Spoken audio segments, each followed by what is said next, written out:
Muito bem, estamos começando aqui o nosso programa, primeira edição do Conversa Artificial. Eu coloquei como um tema aqui nessa noite pra gente estar discutindo sobre um assunto que tá aí repercutindo em cadeia nacional, sobre a nossa população que tá agindo de maneira muito controversas, né, pelos nossos fatos aqui. E nós vamos estar abordando um assunto muito interessante que parou o país nesse dia de hoje, né, que é o caso do Pablo Marçal.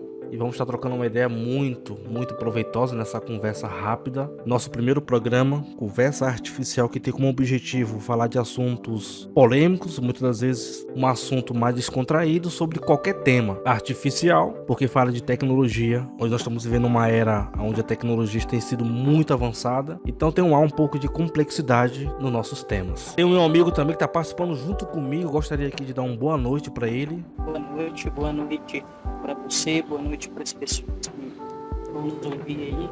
Muito bem, uma pergunta aqui que ficou muito nesse dia de hoje, né, sobre a situação do nosso querido amigo Pablo Marçal, e traz para nossa vida uma meditação, né, do tipo, o que é que faz uma pessoa tão poderosa como ele, financeiramente falando, um cara intelectualmente resolvido, entrar pra política, já que eu poderia até reformular essa pergunta pra gente começar a nossa discussão aqui, a nossa conversa. O que é que leva alguém a colocar em risco a sua família, os seus negócios e tudo que ele construiu para se candidatar, por exemplo, a um cargo, assim, local máximo que é a Prefeitura de São Paulo, na sua opinião? A gente pode seguir duas linhas de pensamento. A primeira começa com a possibilidade de ele querer ajudar realmente a população, como ele sabe administrar, ele é uma pessoa que alcançou sucesso, ele pode simplesmente ter olhado para a situação atual da sociedade e imaginado como ele poderia beneficiar as pessoas e ajudar as pessoas. Essa seria uma das explicações. A outra explicação, numa perspectiva mais psicológica, é a tendência natural do ser humano que alcança o poder, querer de alguma forma demonstrar ainda mais poder. Isso não é necessariamente uma coisa ruim, muita gente é beneficiada quando isso acontece, mas a gente tem também esse aspecto psicológico, você acha? Perfeito. Eu estava observando também que, por exemplo, nesse aspecto que nós estamos presenciando, principalmente sobre a sociedade no modo geral, essa nova visão, né, do papel do homem na sociedade, o papel do homem no meio da família, que tem que ser o cara forte, né, aquele que vai defender a sua honra. Eu tava vendo aqui um pessoal trazendo à tona essa pauta, e também tem aquela questão da defesa, né, tipo, o cara ameaçou, foi muito falado isso também.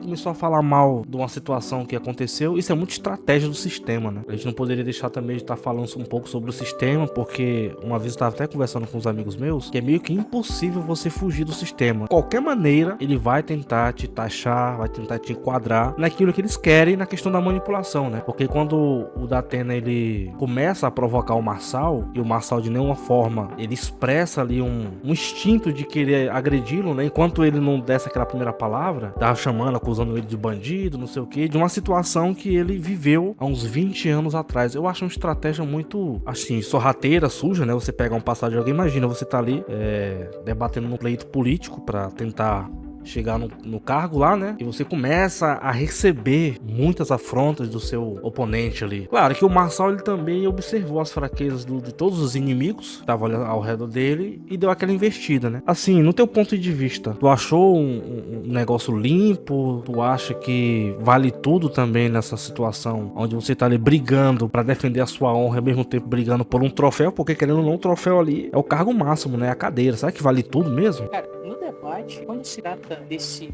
aspecto político do debate, esse tipo de coisa nunca vai ser limpo. O próprio debate político dificilmente vai ser jogo limpo. Existe muito um apelo à emoção. As pessoas, normalmente, nós se achamos muito racionais, mas nós somos seres emocionais, completamente. E uma das formas de você atrair a atenção das pessoas é mexendo com a emoção delas. Então, quando as pessoas estão debatendo ali, elas não estão pensando apenas em como o debatedor dela vai reagir, mas como o público vai reagir. Isso é muito... Agora, se o meu propósito é convencer as pessoas de que eu sou bom candidato, brincar com as emoções, pode ser uma coisa que é inevitável quando se trata de debate político. Agora, é óbvio que isso vai sair muitas vezes do controle, gerar aí, como aconteceu agora, né, uma fragilidade emocional de um dos candidatos, os problemas eles podem acontecer, mas infelizmente é como normalmente os debates vão se desenrolar, um apelo à emoção muito grande. Também tem muito aquela questão dos grupos sociais e também eu passo o dia inteiro ouvindo sobre política, né? Tô no meu trabalho, andando dentro do ônibus, é tanta conversa paralela de baixo nível, as pessoas muito...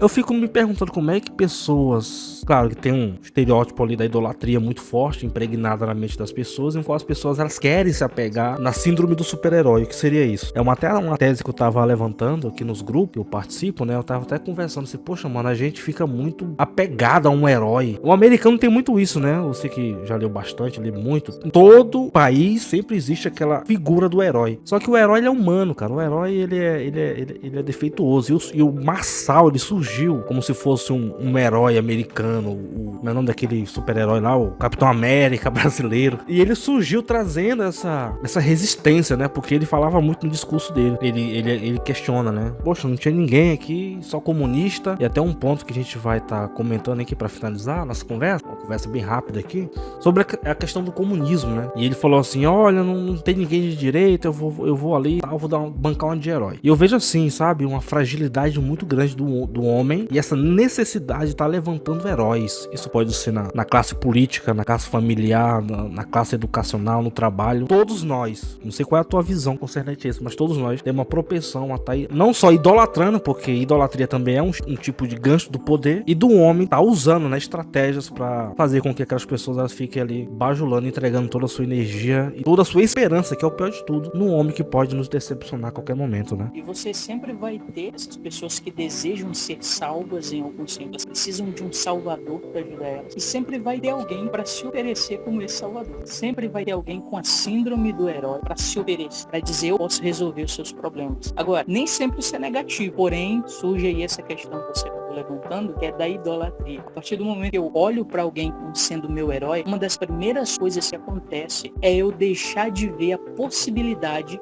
de ele me decepcionar. E é aí que eu me entrego de forma cega nas mãos desse herói. Isso aconteceu na política brasileira ultimamente. De todos os lados. A gente nem precisaria andar para um lado apenas. De todos os lados houve uma espécie de idolatria e de uma entrega cega a alguém que defenderia os meus ideais, os meus pensamentos e etc. Perfeito, muito boa a tua colocação. Também penso dessa forma. É triste porque é uma coisa que eu fico me perguntando é que parece não haver saída. Todo mundo usa as mesmas estratégias, os mesmos discursos, só que numa roupagem diferente, né? E a gente nunca sabe, por exemplo, as pessoas estão se questionando muito. Poxa, tem muita gente ali disputando o poder, mas todos eles são maus. Mas dentre todos aqueles malvados ali, tem um que é menos pior. Então o menos pior vai ser o meu herói. É complexo, cara, a situação. Isso não é só na questão da política, né? Mas na sociedade em si, as pessoas elas têm muito esse instinto, né? Pois é, eu acho que uma das habilidades mais necessárias nos nossos dias e mais escassas é a de pensar honestamente sobre a realidade. O grande problema que surge em tudo isso é que as pessoas têm medo de pensar com honestidade sobre aquilo que está acontecendo ao redor dela, às vezes até sobre si mesmas. Sabe por quê? Porque quando você pensa honestamente sobre a realidade, você precisa, muitas das vezes, abraçar ideias que você achava que nunca iria abraçar, nunca iria concordar, e você também vai se encontrar abrindo mão, abandonando ideias que na sua cabeça antes eram absolutas. Então existe um certo desconforto em pensar honestamente sobre as coisas, e as pessoas acabam não indo nessa direção. Aí é quando acontece toda a manipulação, todo o pensamento padronizado, essa coisa desse pensamento, todo mundo é mal, mas tem um menos mal, tudo isso envolve essa incapacidade das pessoas de pensar honestamente sobre as coisas. Agora, a gente precisa desenvolver isso, porque senão a gente vai cair em muitas armadilhas. E outra vez a coisa se pula em volta do assunto da idolatria política, mas a gente pode pensar em outros aspectos também que nós podemos ver agora como o Brasil tem funcionado, exatamente por essa incapacidade social aí, pensar sobre a realidade com honestidade. Cara, muito interessante esse teu ponto, que me fez lembrar de uma coisa que eu tava ouvindo ali, por exemplo, né, sobre o comunismo. Geralmente o pessoal que ataca os outros, principalmente de quem tem uma ideia mais libertária, eles atacam as pessoas daquilo que elas mesmas fazem, né, que é taxar alguém de algum adjetivo que traz uma degeneração daquela pessoa, da personalidade. Por exemplo, o Marçal usou muito a expressão para-choque de comunista, né? E tu falando isso aí, cara, eu achei interessante porque o Datena falou um negócio muito importante, que diante dessa situação eu fico calado. Aí o Marçal pegou o gancho e falou bem assim, calado eu falo. E é interessante que me fez pensar assim, mano, o objetivo maior dos políticos e do sistema é fazer uma população calada. Porque se ele consegue sequestrar o teu pensamento, ele faz o que ele bem entende, porque tu já não tem um entendimento. E tu já é guiado por qualquer coisa que as pessoas acabam falando pra você, você cai muito fácil na lábia, não é verdade? E a gente pode ver isso como uma verdadeira guerra, uma guerra pela mente. Ainda que essa guerra, ela não seja como a guerra que tem acontecido em outros países e tal, ela é tão perigosa quanto, porque o grande propósito daqueles que querem muito poder a qualquer custo é fazer uma mudança de mentalidade na população, de forma que eles continuem limitados, que nunca evoluam, nunca questionem e nunca pensem em outras possibilidades que já estão definidas por eles. Pois é, então a gente vai finalizando por aqui esse nosso primeiro diálogo, que saiu meio torto, mas vai melhorar, se Deus quiser, nos próximos episódios. Temos muitos assuntos para serem falados, serem explanados aqui por nós. Gostaria muito de agradecer a participação